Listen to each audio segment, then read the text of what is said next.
Hello, and for those early birds that are already with us, I just want to do a real quick audio check. So if you can hear me and the sound's coming in okay, do me a favor and just raise your hand in the GoToMeeting panel or type something in the questions or chat area. That'd be great. I'd really like to know that my audio is picking up okay. And other than that, we'll get going here in about 7 or 8 more minutes.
Okay, well, we're going to get going here in just a couple more minutes. I'm going to wait another 2 minutes here or so for any strategists that are going to join us. And if I could real quick, if somebody wouldn't mind either raising their hand in the GoToWebinar panel or entering something into the chat area that you can hear me and that my audio is coming in okay. And we'll get together here in just another moment.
Okay, well, thank you everybody so much for joining me for this free training Friday. The topic of this week is going to be tips and tricks for billing. But before we get started, a little bit of housekeeping. Oh, fine. Thank you. Somebody just replied that my audio is coming in good. I do appreciate that. That makes me feel a lot better, knowing everybody can hear me. I see a lot of familiar names in attendance today. That's fantastic. Thank you for joining us again. And before we really jump in there again, a little bit of housekeeping. I'm going to leave some time at the end of the webinar for some Q&A. So if you have questions either about the topic or about anything related to OfficeTools, please let me know. Type some questions in now. I'll do my best to answer those during the presentation.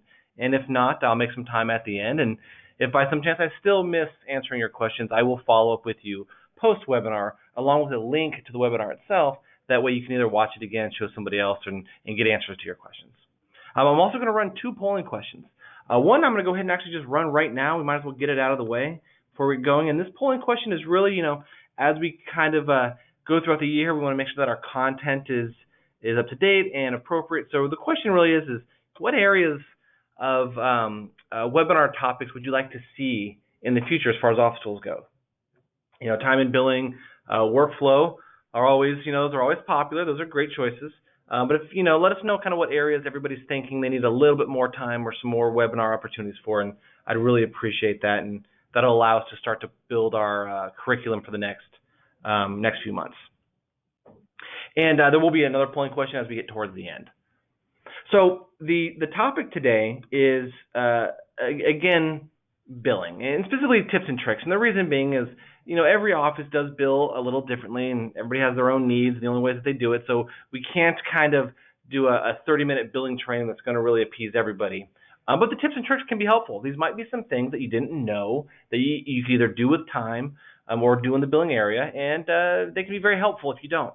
So we're going to talk about those. These areas we're going to touch on are going to be billing rates, some tricks on how to adjust those, or maybe some best practices to consider. Talk real quick about the timesheet, because there's a particular option on the timesheet that is not always, I don't want to say available, but obvious to people. So we're obviously going to cover that. I also want to make sure, get the screen shown here. Oh, it's not shown. There we go. That we talk about default work codes. Now, I know this is a lot of time stuff, but I'll try to make it as quick as I can in getting through it, but there's some important parts to tracking time and working with time on OfficeTools that we don't want to miss. So I'm definitely going to touch on that. And then we're going to talk about some cool things on invoicing towards the end. Okay, so let's go ahead and kick this off. I'm going to go ahead and we're going to jump right in, get right into OfficeTools here. And again, while there's a lot of different uses for OfficeTools, and again, everybody does kind of use it, in their own way, I want to focus on these more general kind of options. And where I want to start is actually with work codes and billing rates. So if you're tracking time in OfficeTools, then you're using work codes. If you're not tracking time at all in OfficeTools, then the next 2 or 3 minutes might not help you out a whole lot. But if you are, work codes and billing rates are obviously the key to that. So to go under the hood real quick, under the Set It menu in the billing area, there's a place in here specifically for billing rates. Okay. Now, we may know that if you're tracking time already, you're already good to go. What I want to point out here is the ability, minimize that, I'm sorry, to adjust these. Now, you have some choices. Right over on the right, we can see here that this staff member, Tira, actually has a list of billable codes, and she has a specific rate for those codes, $143 in this example. So one thing that you're able to do is simply just change the value, right? I could come in here and click on this, and let's just bump that up to 175, and now Tira's rate moving forward is $175 per hour. Now, the thing here that a lot of people don't realize is that you can actually apply that rate retroactively. So let's say it's the beginning of a year or end of a quarter or something along those lines, and we realize now, you know what, these rates actually need to be applicable from the beginning of the month. You can change the rates here, and up on the top, right up here on the toolbar, there's actually an option that allows you to update time cards based on a date range and staff members. The key point here is that you can only adjust these rates if the time has not been billed. All right, if it's been billed, then there's not much you can do. You have to go to the invoice and do some other things. But if it's still sitting in WIP, it's still unbilled time, then you can actually retroactively adjust those rates. That is also very important with the button just to the right of it, which is to adjust billing rates. And it's kind of in everybody's face when they go into this area of the program, but not a lot of people will come back to this once it's set up, so they kind of forget this is an option. Under the adjust billing rates section here, you can apply either a dollar adjustment across the board, you can round it, or you can apply a percentage, which I think is kind of the key function here. So you may want to increase the billing rates by 10%, and you might want to do that for the entire team. For all of the work codes, you know, related to tax prep or whatever it may be, you can come into this particular setting and apply that very quickly. So just as an example, I could come in here and I could say, well, I want to increase Tira's billable rate by 10%. So I can simply type in 10%, hit apply, and regardless of what her rates would have been for each code, it will apply that 10% across all of them. Makes it very quick and very easy. I can now, if I needed to, hit the update time cards and then retroactively apply that back. All right, so those two things kind of hand in hand can be very helpful when you need them. Again, if you've set this up kind of the first time, or you're working on OfficeTools and it was done kind of prior to you doing so, then this may not be important, but for those of you who are managing or dealing with this stuff, those tools can be very, very helpful in the long run. And if you haven't visited your work codes recently and your billing rates recently, this might be a good time to do it, just to make sure that the rates are correct, that they're applied to the correct person, because what happens very often is a new work code will get added into OfficeTools, but this step will get skipped, right? So we'll create a new work code because we need one, but no rate is then associated to it. And at that point, we're not actually tracking a billable amount. So just do a little housekeeping in your work codes and your billing rates, and that can be very, very helpful and go a long way. So I'm going to jump now over, and again, we're still going to stick with the time for just a moment. I know not everybody tracks time. I get it, but this is a very important part for the people that do, so I don't want to leave them out either. If you go over to your time sheets, and again, this is something that is just not obvious and is missed, but can be very important if needed, is the ability to change the fields that you see on timesheets. So I can go again, or in this case, Tiara could go to her timesheet and see that we have, client name. So we could choose a client name. We can tab over to the work code, and we can put our start and end times. Great. But what we don't see on here are projects or billing rates or some other important information. So what we may want to do, and if you follow the mouse, it may be kind of small, but it's right above the calendar here. There's a small icon that looks like a set of gears, and those are timesheet settings. This will allow you to turn on or off different fields for your timesheet, such as date. I actually think date's really important. We do see the calendar, and it does have the date highlighted here, but to be honest with you, in the heat of battle, if you track time every day, this whole calendar is going to look orange. So it is kind of nice to have the date field available on the line item. That can be kind of helpful. If you use numbers for work codes, so if you type in 300 instead of input and prep, for example, you might want to actually turn on the number field for work codes. So you have a lot of options here, including account numbers, project assignments, and so on. So have review this and give it a look over if you want to adjust your fields. If you're a timesheet manager, you actually also have the ability to click this button down here and set these for the entire office. So let's just say hypothetically, and this is actually what I would recommend, if you want everybody's timesheet to look the same, decide what fields need to be available, apply it to everybody. That way, when they come in and actually track their time, all the fields that you want to track are going to be here. For example, now we have date. So we can see the date of the time card, we can choose our client, our code, which now we can actually see the number of the code. So I could type in 100, or I could type in accounting, and so on and so forth, projects and assignments and everything else. So have a look at that. Again, that can be a very helpful thing to kind of be a little clearer on our time tracking. Because if we didn't have projects on here, then obviously we wouldn't be tracking our time manually to projects, and that causes its own problem. So have a look at that. And that's going to then segue me over to an area. And by the way, if you have questions, type those in. I am monitoring those, so if something pops up, obviously I'll address it. So if you have any questions, feel free to type those in.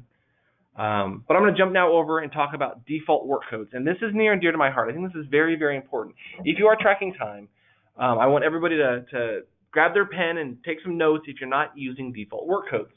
And there's two different ways that we handle default work codes. One is at a staff level. So for example, I would have my own codes that represent various types of things that I do in OfficeTools. So when I did that thing, a specific code will be used. And I'll show you what I mean here in just a moment. Another default code type is actually associated to the work itself, like a project. And in both cases, I would absolutely recommend that these are set up as you feel appropriate. So let's talk about the staff default work codes first. So what you're going to want to do, and this is a per staff option, by the way. So anybody who's going to do this, or if it's a firm decision that this is the direction you're going to go, I recommend having a meeting, talking about it, and having everybody go and do this on their workstation. So what you're going to do is you're going to navigate to the Setup menu up at the top. You come down here to My Settings. And for those of you that don't know, this is your little corner of OfficeTools that represent any options that you can change based on your login and your role within OfficeTools. Okay, so if we open this up, a lot of options, a lot of things. Ignore all of them except for these four. I guess there's actually five, but we're only concerned with four of them. These four fields over here on the far top right corner. And what they represent is my general work code. And this is the code that OfficeTools will use whenever there is no other code. If I haven't preloaded or put a default code on something in any context, it will use this code. This is my most common, my code, so to speak. If you use timers a lot, it's critical that you have something in here because that's going to save you time when you run your timer. You won't have to choose a code each time. We've also broken this out across to-dos, calls, and appointments.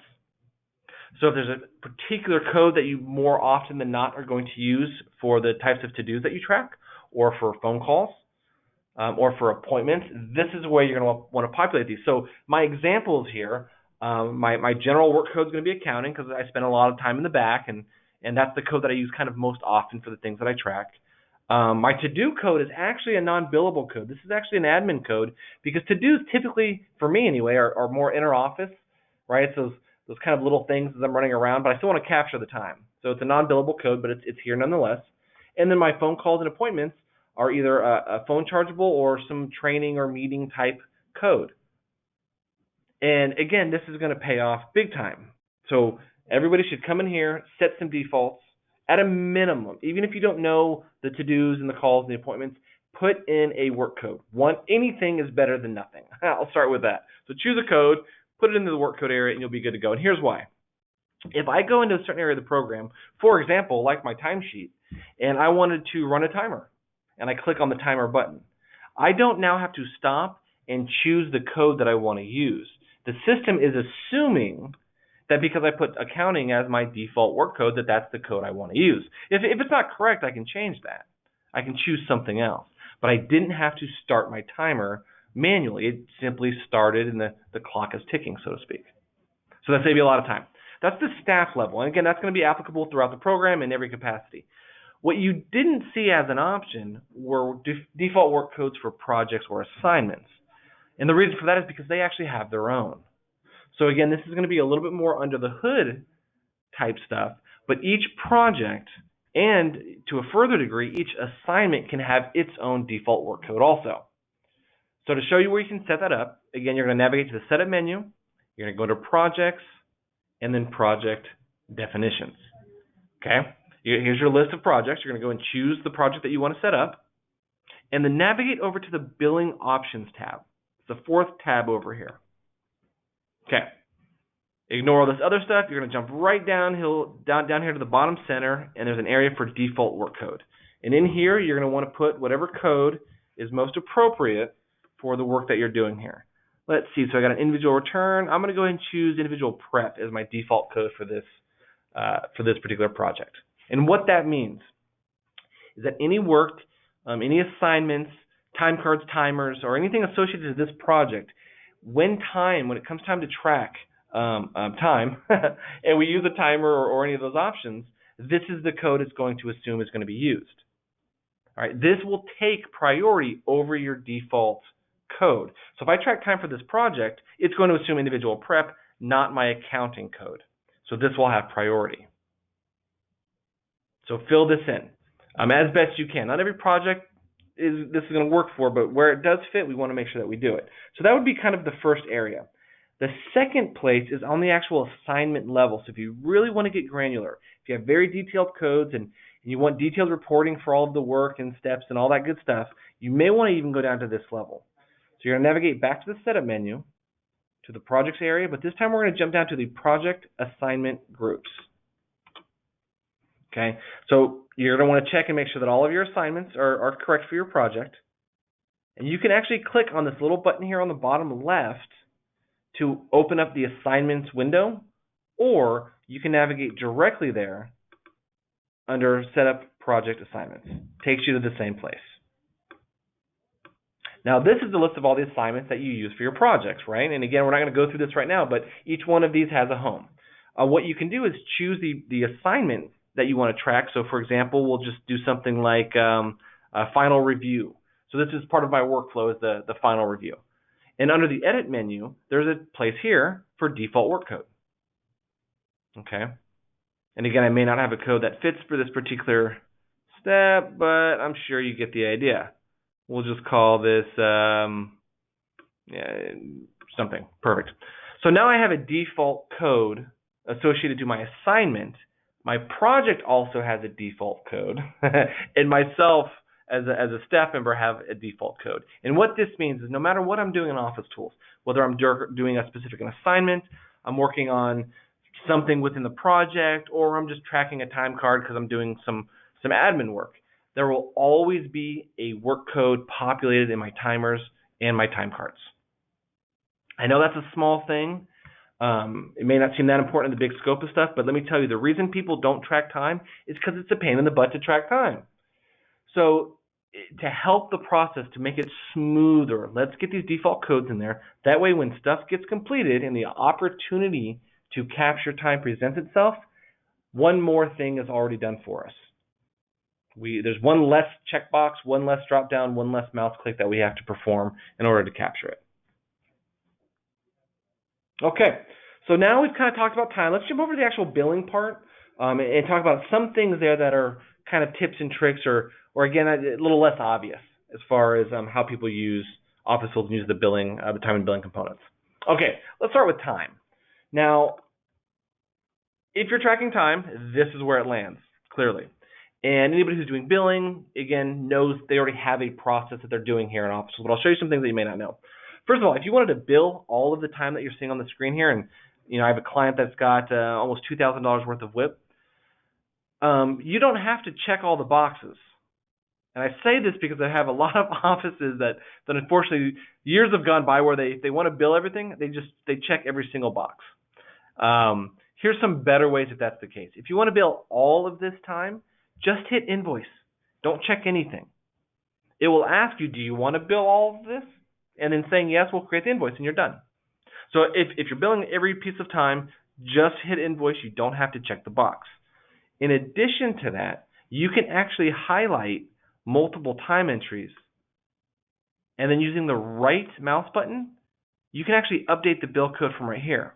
So what you may or may not know is OfficeTools actually tracks work codes with a particular status. And depending on where that time originated, its current adjustments or what you've done with it as far as markups and things of that sort, it'll go into a status. And typically, this is nothing you have to do. That's just an arbitrary status that occurs as you track time and as you build things.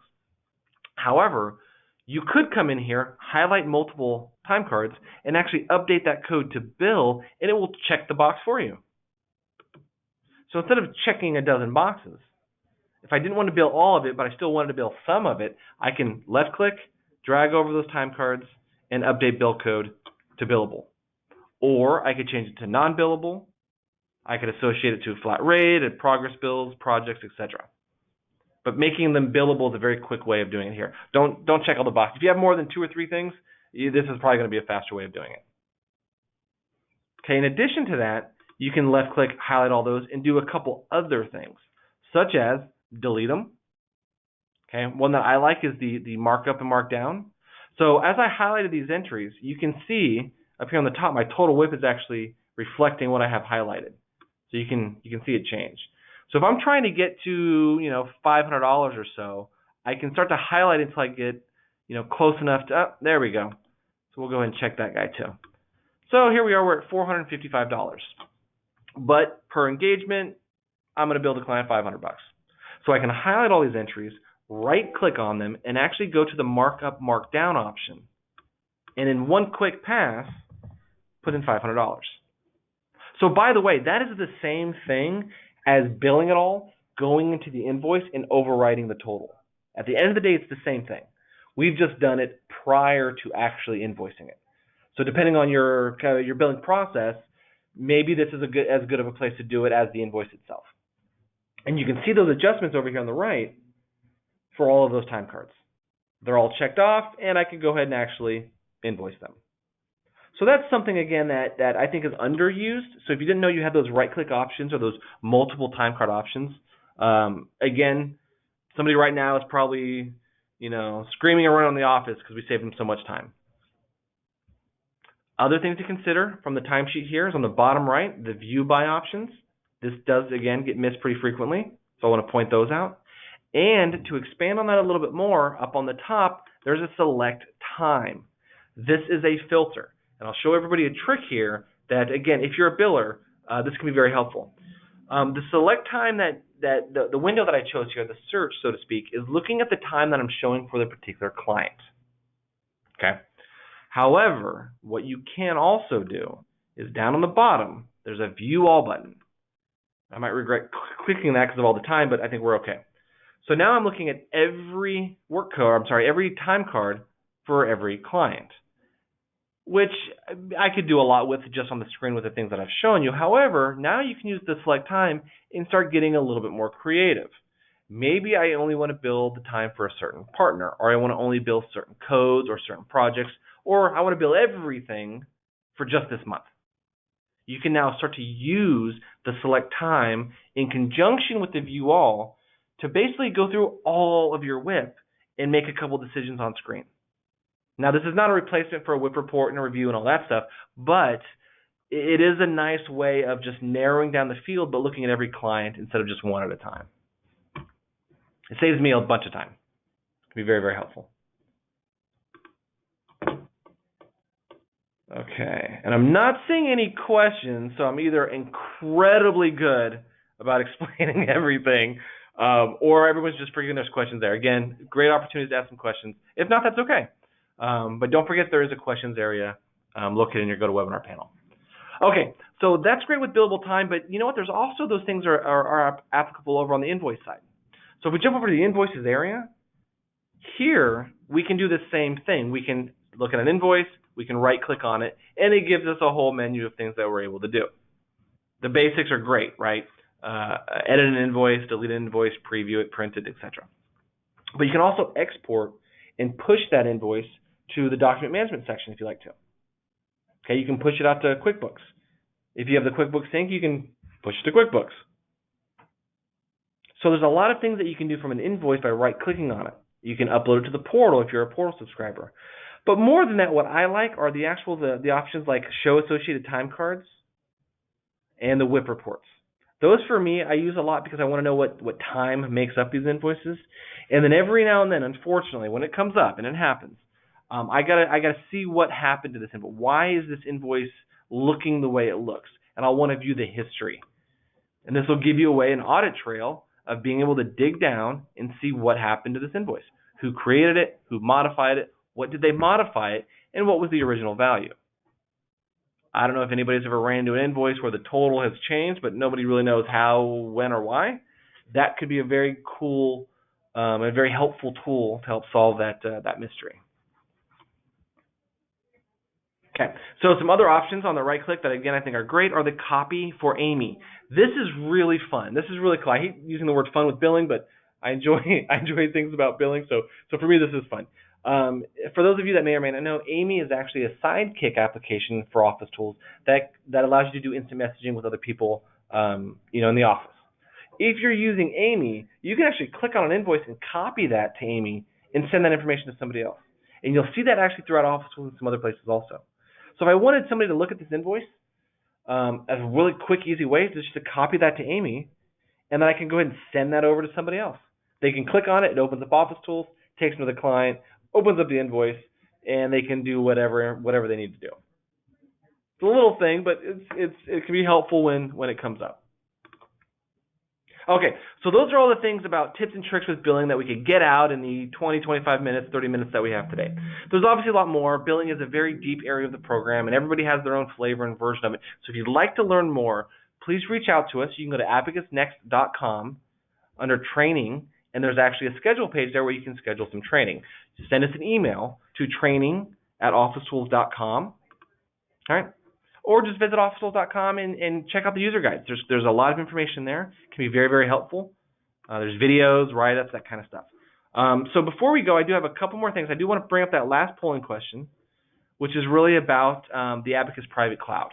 So if you're not currently on the cloud, if you're exposed in some way because you have a server in your office in the back room, for example, then looking at some cloud solutions might be really a smart move. It might be your saving grace, unfortunately, if something comes up in the future. So if you'd like to learn more about the Abacus Private Cloud and how it can help your office, improve efficiencies, improve security, and all that good stuff, let me know in the polling question, and I'll send you some information. And if you don't, say no, and I'll leave you alone, I promise. Okay, that being said, I'm going to look at the questions area and see if anybody had any questions about anything. So give me just a moment while I pull that up.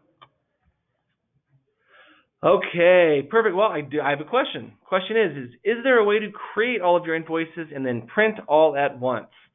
We can get very close to that. I'll show you what I mean here in just a moment. I'll let this polling question run for just a minute here. I'm not a huge proponent of having all of your invoices created at once. And the reason for that is because I think it's important to review our bills, review our invoices, and maybe that's part of the process, and that's okay. And I'll kind of show you how we can get there. But yes, you absolutely can, and you can also batch email and batch print those. So again, I'll show that here in just a moment. I'll let this poll run for just a second here. Okay. Perfect. Close this up. Let me go back into OfficeTools here real quick. So the question again is there a way to create and print invoices basically in bulk or in batch? So as far as creating them in bulk, you can't really do that unless you have time. If you do have your time, then yes, absolutely, because you can select all that time, and if you choose the view all option, you can select time for all of your clients. So in theory, if I uncheck these, like I showed earlier, I'm basically saying bill everything for every client. So if I hit invoice now, I would literally get an invoice for each client that has time for the total of all of their time. And it'd be 50 invoices or something like that. Don't recommend it, but if that works for you in your system, then that's an option. That being said, now you have a whole bunch of invoices. So if you go to the invoices section and you go to either the email button or the printer button, there are options in here to batch print and batch email. Okay? Let me break this out a little bit. Someone asked, you showed us a way to select multiple time cards. Is there a way to uncheck them also? Very good question. So if we go back to the time sheet and I highlight these, when I'm checking the box, what I'm effectively doing by right-clicking and updating bill code is I'm changing it to bill. That's checking the box. If I choose unassigned, I will be unchecking the box. You do not, and let me reemphasize this, you do not want to choose non-bill. That will make all of these time entries unbillable, and you'll have to go in through one by one and turn them back on from a different area of the program. It's a mess. Just don't do it. You either want it to be billable with a checkbox because it's going to be invoiced, or you want it to be unassigned because you're not really sure what you want to do with it yet, but you want it to stay in WIP. Okay, perfect. I want to thank everybody so much for joining me again on a Free Training Friday. Tune in next week. Go to the website. Schedule for the next webinar. Again, your input about topics is obviously going to dictate kind of the direction we go in the future, so I appreciate all of your input. And if you have any questions, if you need anything, again, please reach out to us. Let us know. We'll be more than happy to get with you and talk about whatever OfficeTools related information you want, or answer any questions about APC that you may have. So again, everybody have a great weekend, and thank you very much for joining me today.